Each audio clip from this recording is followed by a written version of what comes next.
So, bei mir steht jetzt Nick Cyganski von BlackSquare und wir werden ihn jetzt so ein bisschen ausfragen, wie er überhaupt auf die Idee gekommen ist, BlackSquare zu gründen. Ja, und was natürlich am Ende auch sein neuestes Produkt, das Starship, so einzigartig macht. Nick, great to have you here. Thanks for the interview. How does you get into BlackSquare? What is the idea behind that? So I've been a private pilot in the United States here for quite a number of years, and an aircraft owner as well. And when COVID hit, we all went inside, stayed at our computers, and conveniently we got Microsoft Flight Simulator at the same time. And I had been doing flight sim since I was a kid. And I said, now is probably the best time ever to get into developing for flight sim. And it's something I always wanted to do. So it was a perfect opportunity. I'm glad it worked out. Yeah, it really worked out. You started with just modifying, let's say, standard airplanes. You brought in your own cockpit in there.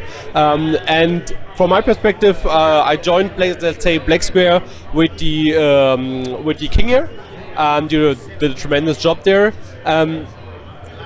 Do you think, or was it the right approach to coding, or what do you think, let's say, in the retrospective? I've actually given that quite a lot of thought, and I'm glad that I did what I did because it allowed me to enter the market and make a name for myself quickly. I wish that I could have produced all of my aircraft to the quality of the Dukes, but if I did, I would only have 1 or 2 aircraft on the market now. So I think it was a good way to enter, and now I'm going to go back and I'm going to bring that quality to all of those airplanes. It's already started with the TBM 850. We meant to release this week. As soon as I get back home, the 850 is going to have all the features of the Dukes. What about the King Air? The King Air will come eventually. It is my most complex aircraft to date in terms of the underlying systems, so it's going to take a lot of extra work, and it's also one of my older airplanes.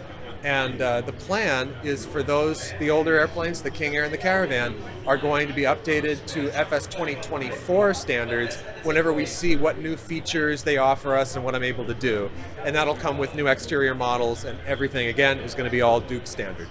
Okay. Well, I don't know if it's, let's say, really correct, but some people compare you to a little bit A2A. What do you think about that? What stands out?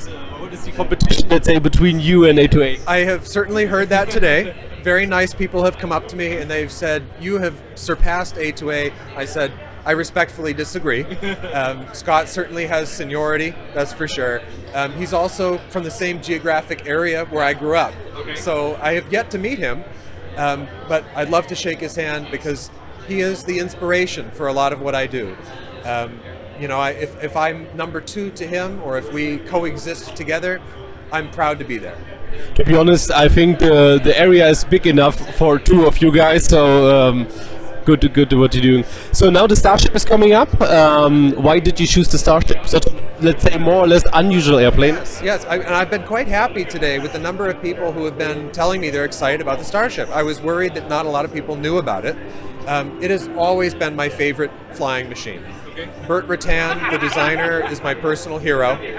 My first airplane was actually the Velocity, which is another tandem wing aircraft, which Burt Rutan had a part in designing. So I have always wanted to do a Starship. I announced it almost 2 years ago. And then I waited for all these other airplanes because I wanted to do it justice. I had to wait until I had the skill set that I needed to make the best Starship that there's ever going to be, or at least for now, for Flight Simulator. Okay, can you reuse anything from the previous airplanes in terms of avionics? That's a great question. Avionics, no. The Starship has a completely unique system. People often compare it to Proline, which is its predecessor, but there's not another installation like it. It's the Collins AMS 850. So that's all been from scratch. What I do get to reuse is the tablet interface from the Duke, which will go to all my other airplanes. And also it has a lot in common with the King Air, specifically in the electrical simulation, the triple fed bus system for anybody familiar. That was not drag and drop, but it was nice to have. So what, let's say, from your perspective as a huge fan of the Aerostar, of the Starship, what do you think is the most outstanding feature? It's just a magnificent airplane to look at. For people that might be my customers who love the complexity and nuances of these aircraft, what I've been telling everybody today, it is so ahead of its time, and the avionics so complex they ran really hot. And every Starship owner that I've talked to in the real world sees the process of managing the cooling of the avionics as an integral part of operating the aircraft.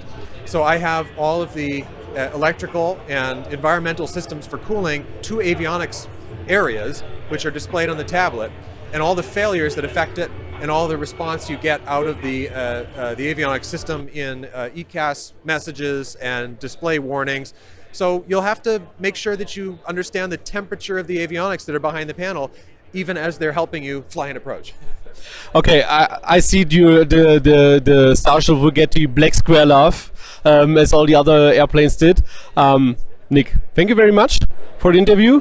We're looking forward to the Starship, and yeah, do what you do. It's perfect. Great airplanes, and especially the Dukes. I really love them. And yeah, thank you. Thank you so much. It was a pleasure to be here and to talk to everybody. It was a great show.